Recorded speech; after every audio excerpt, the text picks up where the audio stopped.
Hey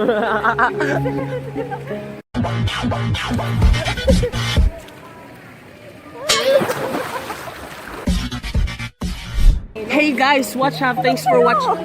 Tahimik ka muna, mag-vlog ako.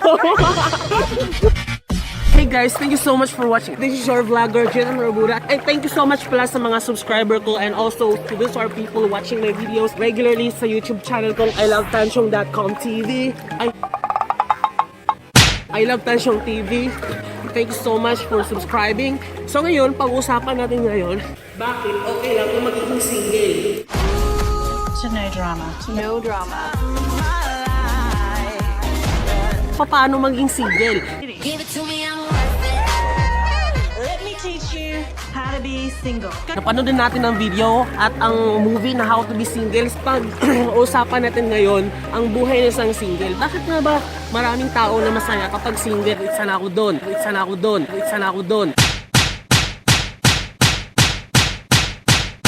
Diba? This is in line to the movie How to Be Single. Maraming mga rason kung bakit mas masarap at mas maigi pa rin mabuhay ang single. Una. Number one. Pag single ka, pagkakain ka, isa lang ang babayaran mo. Diba? Number 2. Pangalawa. Two. Kapag single, kahit saan ka pwedeng punta, walang magagalit at walang pipigil sa'yo. You have your own time, you have your own money.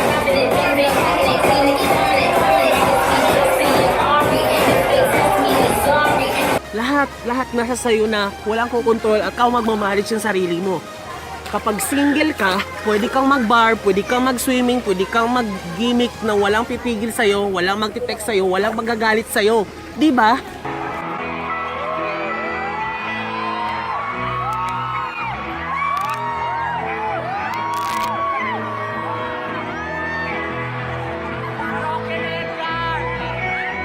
Pangatlo, number 3.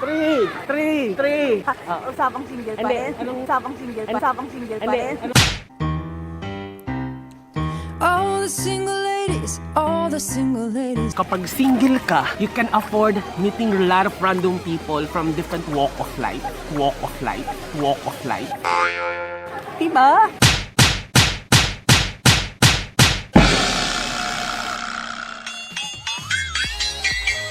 Mas masaya, mas marami, more fun in the Philippines. Number 4.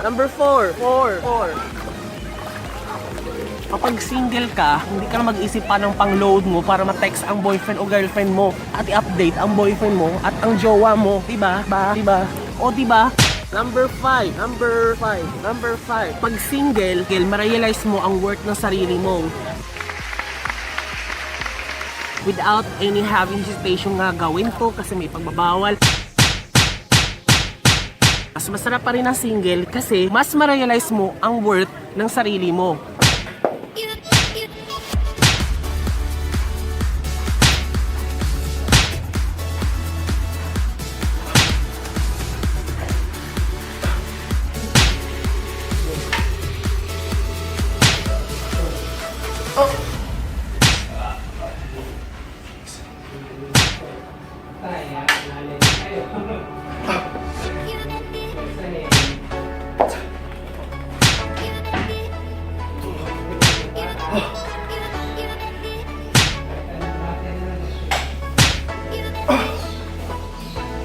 Diba?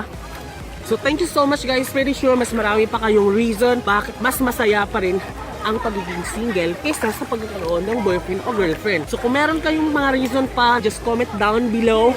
And thank you so much for watching this video. Sana may natutunan kayo. If you're going to watch related more videos, just click the link here. And also visit my blog, it's ilovetansyong.com. Click the link here and don't forget to hit subscribe before leaving this video. Just click the link here. And this has been your vlogger, Jonathan Rabura. Thanks so much. Bye.